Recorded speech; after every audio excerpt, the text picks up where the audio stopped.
Good day, everyone. I am tasked to discuss the method of Marxism and critical theory. So, first, Marxism and critical theory are both approaches that examines society, power, and inequality. So, they try to understand how this structure shape human lives and how this structure can be changed, fairness, and justice. Let's first have Marxism. Marxism is based on the ideas of Karl Marx and Friedrich Engels. It focuses on how economic systems create social classes. According to Marxism, society is divided into two mainly groups, such as the bourgeoisie and proletariat. So, bourgeoisie are those who owns the means of production, such as factories, businesses, and land. And as for proletariat,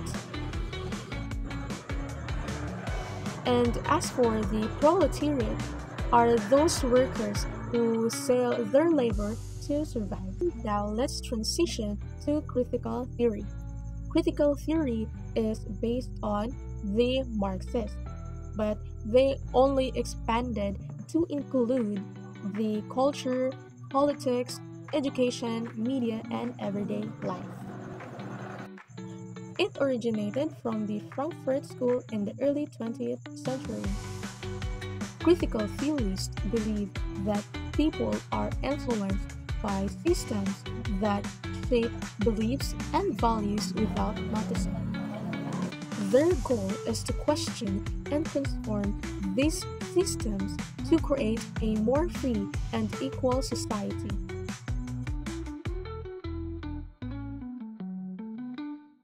Right, so hello there everyone. So in Marxism theory, we beg to analyze these works through these insightful questions, and that there are 6 of them. So let's start with the first one. So what is the economic status of these characters? So basically, this question alone allows to help us identify their social class, whether it is the person or the character is a peasant or a bourgeois. So it becomes a fundamental basis of trying to analyze their identity and experience as what they've lived through that kind of society.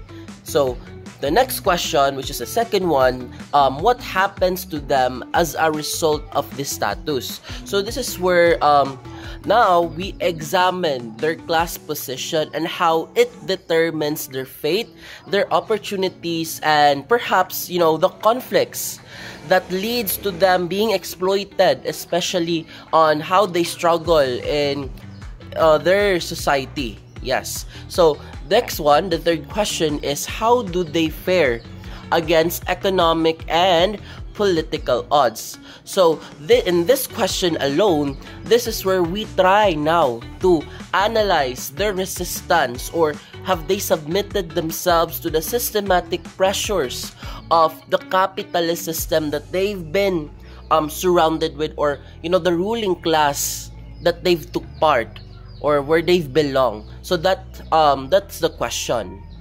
Okay, so now let's move forward with the next question. So, what other conditions stemming from their class does the writer emphasize? So basically, we try to highlight how these classes shapes non-economic factors like education, for instance, or the level of morality this character has, or the social relations it establishes with its surrounding, and the ideology in the text, the idea of what it tries to imply.